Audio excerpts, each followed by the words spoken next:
तो जी जैसे हम सेवा कर रहे हैं, मतलब जैसे कल राधा अष्टमी है, तो कई बार हम कीर्तन में भी जाते हैं डेली डेली। तो कई बार हमारी सेवा इतनी बढ़ जाती है कि हम चैंटिंग पूरी नहीं कर पाते। जैसे पूरा दिन हमारा कल सेवा में चला जाएगा, तो हम चैंटिंग हमारी नहीं हो पाती। तो मन में हमें मतलब इतना मैं डिस्टर्ब हो जाती हूँ, जैसे कुछ मतलब क्या छिन गया हो। और जैसे देर भी हो जाती है, फिर क्या हम उसे लेट रात तक ही खत्म करनी चाहिए या हमें दूसरे दिन वो कर सकते हैं? देखो, जैसे त्योहार हैं, अब साल में 2-3 त्योहारों में, जैसे जन्माष्टमी, राधा अष्टमी, गौर पूर्णिमा, मेन तो यही 3 है। तो इनमें वैसे तो प्रयास करो अपना जप कंप्लीट करो, अपनी नींद को घटाओ, अपने खाने पीने को घटाओ, जप को पूरा करो। अगर बाई चांस आप नहीं कर पा रहे, आपने ट्राई किया, अब नहीं हुआ, नहीं टाइम मिला, तो आप अगले दिन उसको आप कंप्लीट कर सकते हो, कोई इसमें प्रॉब्लम नहीं है। ओके।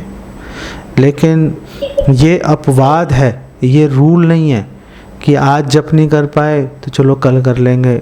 ऐसा नहीं करना चाहिए। साल में 1-2 बार फेस्टिवल्स में सेवाओं के अंदर बिज़ी रहते हैं, तो चलो आप उसको आज नहीं कर पाए तो कल करने में कोई परेशानी नहीं है। हाँ जी प्रभु जी, जैसे बड़ी सेवा होती है ना, उसी दिन चैंटिंग का थोड़ा वो हो जाता है, तो उसमें भी मैं इतनी डिस्टर्ब हो जाती हूँ, जैसे पता नहीं क्या पाप हो गया, चैंटिंग पूरी नहीं हुई और पाप हो गया जैसे। कोई बात नहीं, आप साल में 1-2 दिन आप ऐसे अगर हो जाए तो कोई ऐसी चिंता का विषय नहीं है। तो जी वो आपने बताया था ना वो वेद में और तो जी मैं जो समझ पाया, अपनी चल मैं उसको ड्राइव कर रहा था, तो आपने बताया था कि वेद अपने आप में पूर्ण है भी, लेकिन उसमें कर्मकांड ज्यादा है। ऐसा मुझे समझ में आया था कि उसमें कर्मकांड ज्यादा है, सारा विधि विधान है। तो उसमें जो मुझे समझ में आया कि वो कि वेद अपने आप में, आप जो लेक्चर के अंदर बता रहे थे कि वेद जो है वो उसमें सिर्फ कर्मकांड भरा हुआ है, भक्ति नहीं है। तो ऐसा मैं समझा कि करेक्ट अंडरस्टैंडिंग थी कि क्या था, मतलब एक अंडरस्टैंडिंग को दिखाना था। वेद कल्पवृक्ष के समान तो हैं, उसमें से आप शुद्ध भक्ति भी चाहेंगे मिल सकती है, लेकिन उसको इतना इनडायरेक्ट वे के अंदर चल रहा है और इतनी गहराई में छिपी हुई है कि उसको निकाल पाना आम आदमी के वश की बात नहीं है। वैसे तो भगवान भगवत गीता में कह रहे हैं कि वेदों का लक्ष्य मुझे ही जानना है। हाँ, वेदेश्च सर्वैर अहम एव वेद्यो, कि वेदों का लक्ष्य मुझे ही जानना है। लेकिन इस कॉन्क्लूजन तक पहुंचने के लिए काफ़ी मेहनत मशक्क़त करनी पड़ती है। इसलिए जो ऐसे ग्रंथ हैं जिसमें कि शुद्ध भक्ति सामने से ही दिख रही है, जैसे श्रीमद् भागवतम है, रामायण है, जैसे भगवत गीता है, उसका सहारा लेंगे तो हमें वो मेहनत मशक्क़त करने की आवश्यकता नहीं पड़ेगी। हमें नारद भक्ति सूत्र है। इस तरह के जब हम शास्त्र पढ़ेंगे तो हमें बहुत जल्दी से हम उस निष्कर्ष पर पहुंच जाएंगे, भगवान की शरणागति की ओर, प्रपत्ति की ओर। अगर हम वेदों के माध्यम से जाएंगे तो काफ़ी मेहनत मशक्क़त करनी पड़ेगी, पहुंचा जा सकता है।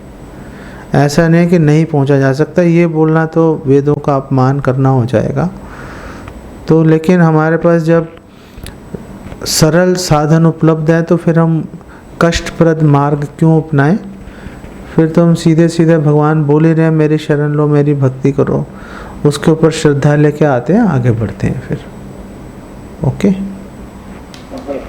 तो जैसे फिर हम ये समझे कि जो पुराण है वो एक्सटेंशन है वेद का, कि वेद का जो मैसेज है, जो करेक्ट है, जो फ्रूट है, वो पुराणों में दिया गया, स्पेशली श्रीमद् भागवतम में। ऐसी ये अंडरस्टैंडिंग ठीक है? हाँ, आप कह सकते हो। जो पुराण है वो बेसिकली एक्सप्लेनेशन है, कमेंट्री है वेदों की, वेदांत सूत्र की। लेकिन क्योंकि वेदों के अंदर 3 गुणों का वर्णन भी है, इसी तरह से पुराणों के अंदर भी, पुराण भी 3 गुणों के अंतर्गत चल रहे हैं। कई पुराण रजोगुणी पुराण है, कई पुराण तमोगुणी पुराण है, और कई पुराण सतोगुणी पुराण है, जैसे भागवतम है, अमल पुराण है। तो हमें मतलब ऐसे नहीं कि आप सारे पुराणों को उठा के पढ़ लोगे तो बात बन जाएगी, ऐसा भी नहीं है। आपको पुराणों के अंदर भी ये देखना पड़ेगा कि जो सतोगुणी पुराण है, जो भगवान कृष्ण की, भगवान विष्णु की शरण लेने के लिए हमें प्रेरणा दे रहे हैं, उन पुराणों को हमें जो है महत्व देना पड़ेगा। जो बाकी पुराण है उसको हमें थोड़ा सा कम महत्व देना पड़ेगा उसको। तो पुराणों को भी हम मतलब 3 गुणों के अंदर चल रहे हैं तो हमें सावधानी से चयन करना पड़ेगा। तो अब उसका चयन कैसे करेंगे? अब सवाल है कि उसका चयन कैसे करें। तो एक सिंपल फार्मूला है और उस फार्मूला को कोई नहीं काट सकता। वो सिंपल फार्मूला है कि जिन शास्त्रों के ऊपर हमारे आचार्यों ने कमेंट्री कर रखी है, जिन शास्त्रों के ऊपर हमारे आचार्यों ने टीका दे रखी है, एक्सप्लेन कर रखा है जिन शास्त्रों को, उनको पढ़ना हमारे लिए ठीक है। जिन शास्त्रों पर हमारे आचार्यों की कमेंट्री अवेलेबल नहीं है उनको नहीं पढ़ना चाहिए। या तो हमारे आचार्यों ने लिखा हो या फिर उसके ऊपर कमेंट्री हमारे आचार्यों की हो, केवल वही शास्त्र पढ़ेंगे तो सुरक्षित रहेंगे। ये एक बेसिक प्रिंसिपल है, इसको फॉलो करेंगे कभी कंफ्यूजन नहीं आएगी। तो जैसे हमारी कल भी क्लास हुई थी, परसों हुई थी, तो मेरे दिमाग में क्वेश्चन घूम रहा था कि जो भी आपने सॉल्यूशन दिए वो तो चलो ठीक है हम, लेकिन मुझे उसको फॉलो करने के लिए ना, जो मैं सोच रहा था ना, एक आध्यात्मिक शक्ति चाहिए होती है। जो मुझे ऐसा लगता है कि इसको फॉलो करने के लिए जो ज्ञान से समझ में आ रहा है कि ये ज्ञान है, हमें द्वेष नहीं करनी, ये नहीं करना, फ्यूचर में कुछ भी आएगा तो उसके लिए हमें पास नॉलेज, तो हमारे पास नॉलेज तो है, लेकिन उसको फॉलो करने के लिए जो एक शक्ति चाहिए, तो वो भौतिक शक्ति तो नहीं हो सकती है फोर्स, क्योंकि भौतिक का भी सॉल्यूशन तो स्पिरिचुअली है, जो हमने कथा में सुना है। तो क्योंकि वो आध्यात्मिक शक्ति जो है वो फिर क्या सिर्फ भक्तों की सेवा ही, या फिर कुछ और एक ऐसा आपके पास कुछ है रामबाण की, नहीं ये शक्ति जो आपको बिल्कुल आके सारी प्रॉब्लम का आपको छुटकारा दिला देगी, तो ये शक्ति आपके सारी प्रॉब्लम को खत्म कर देगी, ऐसा कुछ? रामबाण है हमारे पास, क्यों नहीं है रामबाण हमारे रामबाण हम लेके चलते हैं अपने साथ में। तो देखो बात यह है कि कोई भी वक्ता या गुरु कैसे भी वो प्रभावशाली से प्रभावशाली लेक्चर दें, वो एक जनरल मेडिसिन है। वो आपको एक जनरल प्रेरणा देने के लिए होता है कि हाँ चलो आगे बढ़ो, मिशन स्टेटमेंट मिल जाती है, चलो ये करना है। एक वो इंस्पिरेशन, एक प्रेरणा देते हैं। अब हर भक्त की सिचुएशन यूनिक अलग चलती है, उसकी अपनी प्रॉब्लम्स अलग हैं, उसका बौद्धिक स्तर अलग है, उसकी एजुकेशनल बैकग्राउंड अलग है, घर की परिस्थितियां बिल्कुल अलग चलती हैं। तो फिर हर भक्त को अपने शिक्षा गुरु से या गुरु तक अगर पहुंचो तो गुरु से स्पेसिफिक उनसे हमें सामने से जाकर पूछना चाहिए, हर एक भक्त को अलग अलग, कि आप बताओ कि मैं अब आगे कैसे बढ़ूं, मेरा क्या कर्तव्य है, मुझे क्या करना है, अब अगला कदम क्या उठाऊं। तो फिर आपको जो आपके शिक्षा गुरु हैं या दीक्षा गुरु हैं वो आपको फिर आपको बताएंगे, ठीक है अब आप इस सिचुएशन पे, अभी आप यहाँ खड़े हो, यहाँ से आपको ऐसे ऐसे करने से ये सेवाएं ऐसे ऐसे करो, ये वाली बुक्स पढ़ो, ऐसा करो वैसा करो, तो आप आगे बढ़ोगे। तो स्पेसिफिक हमने क्या एक्शन लेना है उसकी जानकारी हमें 1-to-1 बात करके मिलेगी, वो जनरल लेक्चर से नहीं मिलती।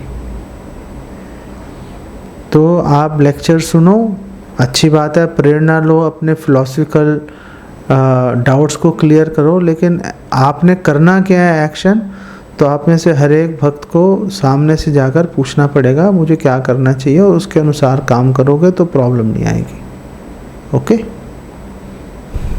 तो जी एक पॉइंट था, तो जी जो हम शिक्षा गुरु से जो भी पूछे, तो उसमें एक्चुअली क्या होता है ना पूरी, कभी भी ना पूछने में ना शर्म से आ जाती कि अरे पता नहीं है वो क्या सोचेंगे मेरे बारे में। तो वो एक थोड़ा सा ना जहाँ 100% बोलना पड़ता है ना, और शायद 20-30% पे बोल के, जैसे मान लेते हैं 10 to 12 मतलब 4 नियम ही टूट रहे हैं, पूरे खत्म हो गए, 4 नियम ही फॉलो नहीं हो रहे हमसे।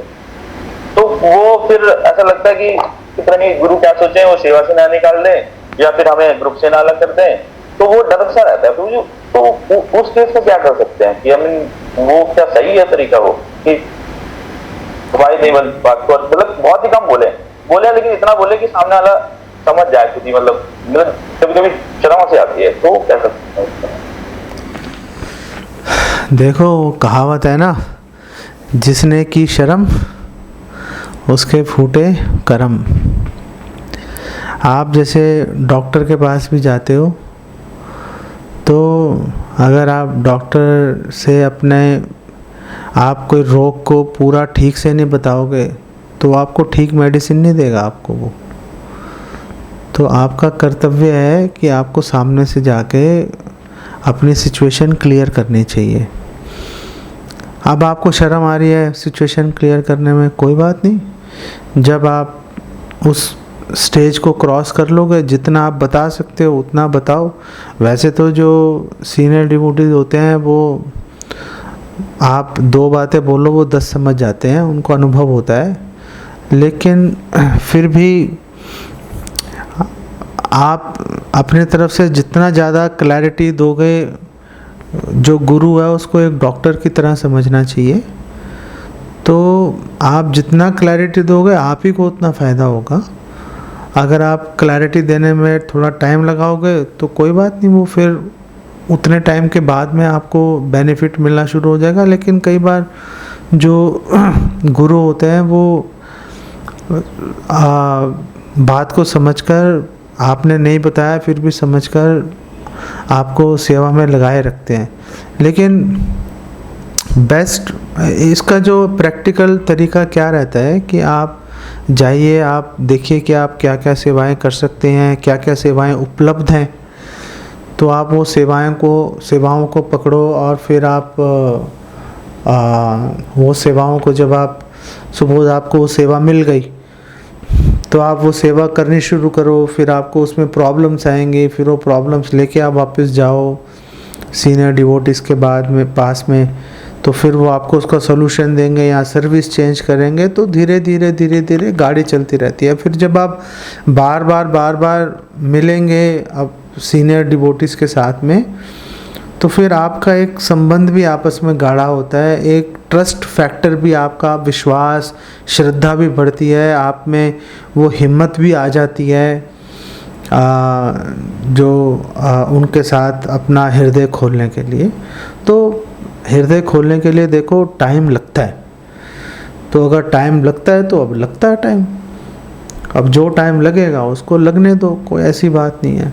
हमने करोड़ों जन्म ख़त्म कर दिए, हमने साल 6 महीना और लग जाए कोई बात नहीं। लेकिन आप इस तरह से अटैचमेंट बढ़ाओ सर्विस के थ्रू कि आपको बात करने में एक खुलापन आपको महसूस अनुभव होना शुरू हो जाए और आपको बल मिल जाए कि आप अपनी बात को रख पाओ। हरे कृष्ण। प्रभु जी, एक्चुअली एक काफ़ी वरिष्ठ भक्त ऐसे बोले थे टेम्पल प्रेसिडेंट की जो भागवतम है वो बहुत हार्श है, मतलब भागवतम की स्टेटमेंट्स हैं वो हमें डायरेक्टली नहीं बोलनी चाहिए। तो मैं सोच रहा था कि ऐसा कहना सही है क्या? जैसे कि भागवतम में लिखा है कि पत्नी और बच्चे वो सब वुल्व्स एंड क्या वो जो है ना, वो भेड़िए एंड लॉन्गी क्या फॉक्सेस, वुल्व्स एंड फॉक्सेस। रूपा जी लिखते हैं दिन की बागनी रात की डंकनी पलक पलक लौटती। ये 5वें स्कंद के 13वें-14वें अध्याय में आएंगी ये वाली बातें। हाँ, तो मैं इसलिए पूछा कि आप बोल रहे थे कि घर वाले बड़े हितैषी हैं, वो तो चाहते और कभी नहीं चाहते कि आप बाहर निकलो यहाँ से। तो ये बात मतलब इसको कैसे लेना चाहिए? वो डायरेक्टली बोल रहे हैं सीधे कोई सामने की, ये जो भोग का जंगल है और उसमें बच्चे ये हैं और पत्नी ये है, इसको ऐसे देखना चाहिए और फिर इसे देखना चाहिए? हाँ, इसको देखना तो ऐसे ही चाहिए, लेकिन क्या रहता है कि जो वक्ता होता है ना, पहली बात है कि भागवतम की स्टेटमेंट हार्श नहीं है, उन्होंने पता नहीं ऐसे जनरल स्टेटमेंट कैसे दे दी, वो उनसे पूछना पड़ेगा। मैं तो इस बात से पूरी तरह से सहमत नहीं हूँ मैं। लेकिन अब बात यह है कि हर बात हर व्यक्ति को नहीं कही जा सकती, योग्यता के अनुसार चलती है बात। हमें ये भी देखना पड़ेगा कि कौन सा भक्त किस बात को सुनने के लिए रेडी है। अगर कोई भक्त किसी बात को सुनने के लिए अभी रेडी नहीं है, हम उसको बोल देंगे तो वो बिदक जाएगा, भाग जाएगा वो। तो वो इसीलिए जो सीनियर डिवोटीज होते हैं उनका अनुभवी होना बहुत ज़रूरी है, ताकि वो ये भांप लें कि सामने वाला जो भक्त है वो अब इस पर्टिकुलर बात को सुनने के लिए तैयार है कि नहीं है। अगर तैयार है तो बोलो, अगर नहीं तैयार है तो वेट करते रहो। नहीं तो जो भागवतम की स्टेटमेंट्स हैं, अब सुबह भागवतम है, भागवतम में अगर लिखा हुआ है, मैंने पढ़ा कि जो घर वाले और बच्चे हैं वो डाकुओं के समान हैं, तो अब वो भागवतम में लिखा है। अब हम शुकदेव गोस्वामी से तो गुस्सा कर नहीं सकते, अब प्रभुपाद से तो हम गुस्सा कर नहीं सकते, तो वो सुनते रहो। जो वक्ता है उसको, अगर उसको लगता है कि सामने जो ऑडियंस है, जो श्रोता हैं, अभी इस बात के लिए तैयार नहीं है, तो अभी उसको ज़्यादा उसको डिस्कस मत करें, इतना कर सकते हैं। तो श्रोता को देख के वक्ता को बोलना चाहिए, ताकि धीरे धीरे उनको तैयार करे कि वो उस बातों को सुनने और सुनकर सहन कर पाए। जब वक्ता को लगे, जो गुरु को लगे कि हाँ अब ये तैयार है सुनने के लिए, तो बोल भी दे। अगर सामने वाले बुरा मान रहे हैं तो फिर उसको स्किप कर दे, फिर कभी साल 2 साल बाद मौका मिलेगा फिर बोल देंगे। हमारे पास बातों की कमी तो है नहीं, हम बोलने के लिए बहुत सारी बातें हैं, तो उन बातों को बोलते रहेंगे तब तक। तो ये जो सीनियर डिवोटीज हैं, जो गुरु है, वक्ता है, उसको डिसाइड करना पड़ेगा ऑडियंस को देखकर, तो बात बनेगी। जी तो जी कैन यू अंडरस्टैंड कि ये आई थिंक ये उनके लिए है जो मतलब भोग वगैरह में लगे उनके लिए, या सबके लिए एप्लीकेबल नहीं हो जाते? जो डिवोटी हैं, डिवोटी वाइफ है, उनके लिए भी एप्लीकेबल है उसके? हाँ, सभी के लिए। अब सपोज किसी की पूरी फैमिली डिवोटी है तो चलो वो सोच सकता है कि हाँ, फिर भी अगर किसी की पूरी फैमिली भी डिवोटी है, तब भी वो अपनी वाइफ और बच्चों में आसक्त नहीं हो सकता, क्योंकि आसक्ति में फंसेंगे।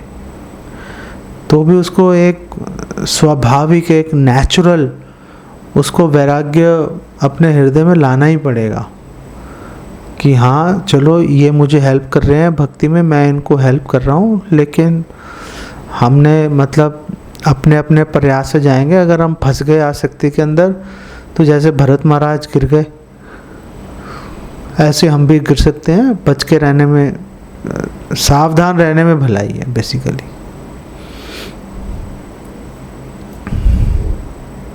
आसक्ति के कारण आसक्ति है तो जो डिवोटीज हैं उनको डिवोटीज के अंदर भी आसक्ति नहीं लेके आनी चाहिए। जो डिवोटीज हैं वो डिवोटीज के साथ में व्यवहार होना चाहिए सेवा के माध्यम से। अब अगर भक्त जो हैं वो इमोशनली दूसरे भक्तों के साथ अटैच हो जाते हैं, उसके अंदर प्रॉब्लम्स आ जाती हैं, वो इतना अच्छा बात नहीं है। तो भक्त लोग बोलते हैं कि अगर मरते वक्त डिवोटी याद आएगा तो अच्छा ही है, भगवान के धाम जाएंगे। पत्नी भी याद आए, पत्नी डिवोटी है, पत्नी याद आ जाएगी, कोई दिक्कत नहीं, डिवोटी है ना वो तो। नहीं, अब वो पत्नी याद आ गई, अब पता नहीं किस भावना से याद आई। अगर पत्नी जो है भगवान के पीछे खड़ी हुई याद आ रही है तो फिर तो चलो ठीक है। अगर अकेली पत्नी याद आ रही है तो फिर तो प्रॉब्लम है उसके अंदर, फिर अच्छा नहीं है, फिर अच्छा नहीं है। एंड ऑफ द डे तो जो भगवान के साथ में अगर हमारे जो भक्त हैं या परिवार के लोग हैं भगवान के पीछे खड़े हुए सर्विस करते हुए दिखाई दे रहे हैं, तो देखने में कोई प्रॉब्लम नहीं है। अगर हम उनको अकेले ही देख रहे हैं, भगवान पिक्चर में नहीं है, तो फिर तो दिक्कत है ना। फिर तो भगवान केंद्र में, जब तक भगवान केंद्र में तब तक कोई दिक्कत नहीं है। जी सही कहा आपने। वैसे भी तो 50 के बाद तो वैसे भी छोड़ना ही होता है, ये तो फिर सारे में रहते साथ में। साथ का नजर तो है ना, पंचम वर्षम। अभी पीछे मैं एक फैमिली से, जैन फैमिली से बात कर रहा था, तो वो कह रहे थे अच्छा आप भक्ति कर रहे हो, हम भी वो जैन मुनियों के पास जाते हैं, हम भी अब उनसे मुमुचु, जैसे हम मोक्ष की बात करते हैं वो मुमुचु की बात करते हैं कि हम मुमुचु बनना चाहते हैं, तो हम उनसे मुमुचु की दीक्षा लेंगे। तो मैंने पूछा फिर उससे क्या होता है, तो उन्होंने कहा उससे ये है कि फिर आप रहते तो घर में ही रहो, लेकिन फिर एज हस्बैंड वाइफ नहीं रहते, फिर तो भाई बहन की तरह रहते हैं। तो मैंने उनको बोला 50 साल के बाद तो वैसे ही भाई बहन की तरह रहते हैं, उसमें फिर हस्बैंड वाइफ का तो वैसे ही कुछ नहीं इतना खास रहता, तो वैसे ही मन जो है तब तक तो शांत हो ही जाता है, तो उसमें ऐसी कौन सी बड़ी बात हो गई। तो फिर वो उसका जवाब नहीं दे पाए वो उसका। तो मतलब ये कॉन्सेप्ट सब जगह चल रहे हैं, लेकिन एक भक्त को हमेशा ये सोच के चलना चाहिए कि भाई अदरवाइज जैसे कुंती महारानी है, कुंती महारानी कह रही है फैमिली से मेरी आसक्ति हटाओ, वो तो पांडव ही हैं उनकी फैमिली। तो एक डाउट रहता है ना कि अगर मैंने युधिष्ठिर के बारे में सोचती रही, भगवान कृष्ण बाई चांस याद नहीं आए तो क्या होगा, प्रॉब्लम हो जाएगी। देवहूति भी यही कह रही हैं कि मेरी फैमिली की अटैचमेंट ख़त्म कर दो, जबकि उनकी फैमिली में है कौन, 3 लोग हैं उनकी फैमिली में। ऊपर स्वयंभू मनु है, वो भी भाई प्योर डिवोटी हैं। इधर पति करदम मुनि हैं, वो भी प्योर डिवोटी हैं। और तीसरे व्यक्ति तो स्वयं भगवान ही है, भगवान कपिल। लेकिन फिर भी देवहूति कह रही है मेरी फैमिली अटैचमेंट काट दो आप प्लीज़। तो एक डिवोटी है वो कोई चांस नहीं लेता ना, वो ये सोचता है कि मैं एक्सक्लूसिव बिल्कुल 24 घंटे भगवान को ध्यान में रख पाऊँ मैं, ये बात है। इसलिए मतलब मरते समय फैमिली मेम्बर्स का, चाहे वो भक्त भी हैं, स्मरण आ रहा है तो भी थोड़ा खतरा तो तब भी बना ही रहता है। भगवान का स्मरण आएगा कोई खतरा नहीं है उसमें।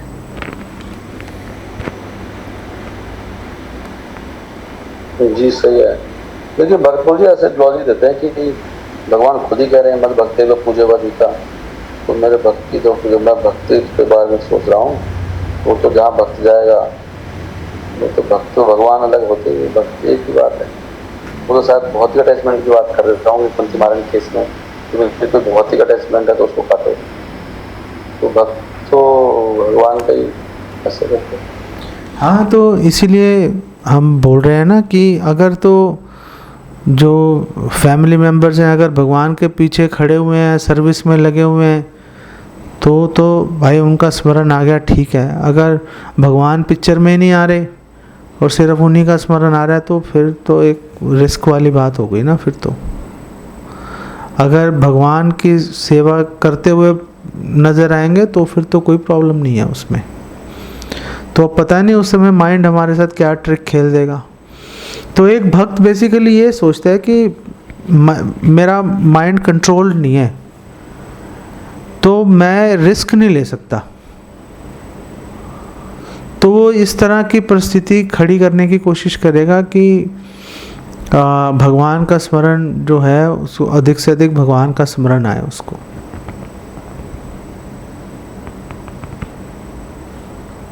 ठीक है ना। टाइम हो रहा है, लेकिन बहुत अच्छा लग रहा है आपसे सुन के। तो एक पॉइंट और है कि जैसे भागवतम में बार बार आ रहा है कि तत्प्रयासों में कर्तव्य हो, देखो आइए परम ऐसे अगर क्या आता है, मतलब भागवतम में, गीता में हर जगह पॉइंट आ रहा है कि प्रयास नहीं करना संसार। प्रहलाद महाराज कह रहे हैं तत्प्रयासों में कर्तव्य, मतलब जैसे दुख आता है ऐसे सुख अपने आप आता है, डोंट डू एनी इंडेवर। ये बात तक ठोक ठोक के आ रही है। लेकिन हम प्राय देख रहे हैं कि सभी लोग प्रयास में लगे। तो आजकल जो हमारा डिवोशन है हमारे संस्था में, वो बिल्कुल ही अलग टाइप का है। वो प्रभुपाद के टाइम में बिल्कुल अलग टाइप का था। वहाँ पर कोई प्रयास नहीं कर रहा, सब लोग भक्ति के लिए प्रयास कर रहे थे। तो वहाँ तस्य क्या हाँ, ये एक्चुअली में भगवान ऋषभ देव की है ना, पाँचवें अध्याय के पाँचवें स्कंद के 5वें अध्याय का पहला श्लोक यही है कि भाई भोग करने की कोशिश मत करो, क्योंकि वो तो हो ही रहा है, सुख भी मिल रहा है, दुख भी मिल रहा है, तो फिर उसके लिए क्यों भाग रहे हो। तो भगवान ऋषभ देव की फर्स्ट इंस्ट्रक्शन ही यही है भरत महाराज और अपने बाकी जो 99 पुत्र हैं उनके, भरत महाराज प्लस 99 पुत्र, टोटल 100 पुत्रों को। अब जहाँ तक इस्कॉन की बात है, तो जब इस्कॉन शुरू हुआ था तो इस्कॉन में प्रैक्टिकली सारे ही ब्रह्मचारी और सन्यासी थे, सारे फुल टाइम। जो हाउस होल्डर्स भी थे वो भी फुल टाइम हाउस होल्डर्स थे, वो कोई अपने घर में नहीं रहता था, सारे फुल टाइम डिवोटीज थे। लेकिन फिर धीरे धीरे अगले 50, 60, 70 साल के अंदर क्या हुआ कि जो मूवमेंट है, इस्कॉन मूवमेंट, वो ब्रह्मचारी और सन्यासी पर बेस्ड नहीं रह के हाउस होल्डर पर बेस्ड हो गई। तो ऐसा लगता है कि जो वो पहले मूवमेंट प्योर डिवोशन पे चल रही थी, अब जो है वो अब लोग काम भी कर रहे हैं, भक्ति भी कर रहे हैं, मिक्सचर सा कुछ चल रहा है। लेकिन एक गृहस्थ होना भक्ति के मतलब ऐसा नहीं है कि एक गृहस्थ भक्ति नहीं कर सकता, गृहस्थ भक्ति कर सकता है और भगवान को प्राप्त कर सकता है, इसमें कोई शंका नहीं है इसके अंदर।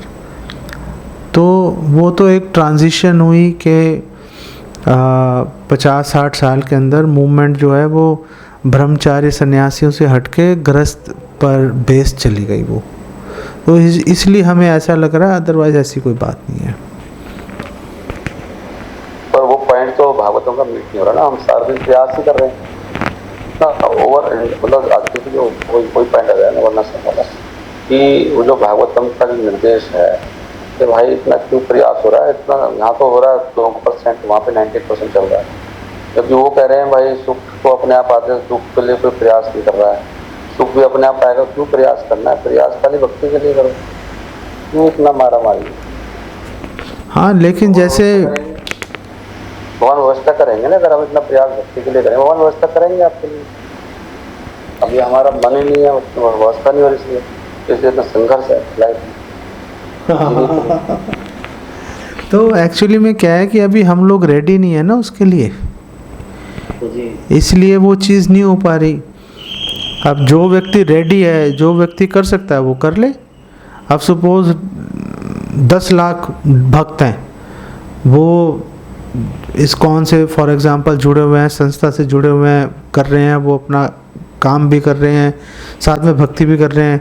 हो सकता है वो प्योर डिवोशन नहीं कर पा रहे हो, कर रहे हैं नहीं कर रहे, हमें क्या फ़र्क पड़ता है। आप क्या कर रहे हो ये बताओ, मैं क्या कर रहा हूँ वो देखते हैं भाई। सारा फोकस अपने पे लेके आओ, क्या मैं ये कर सकता हूँ, अगर मैं कर सकता हूँ हाँ भाई मैं करता हूँ, मुझे दूसरों से कोई लेना देना नहीं है। दूसरे लोग मुझे इंस्पिरेशन देने के लिए हैं कि भाई अच्छे से भक्ति कर। तो अपनी भक्ति हमें अच्छे से करने के लिए उस पर फोकस लेके आना चाहिए हमें, तो गाड़ी चलती रहेगी। तब दूसरे क्या कर रहे हैं हम उससे क्या फ़र्क है। उससे सुबह 10 लाख लोग, 1 करोड़ लोग जुड़े हुए हैं, अब 1 करोड़ में से सुबह 99 लाख लोग शुद्ध भक्ति नहीं कर रहे या कर रहे हैं। दोनों सिचुएशन में हमें क्या फ़र्क पड़ रहा है, उससे फ़र्क तो इससे पड़ेगा ना कि हम क्या कर रहे हैं।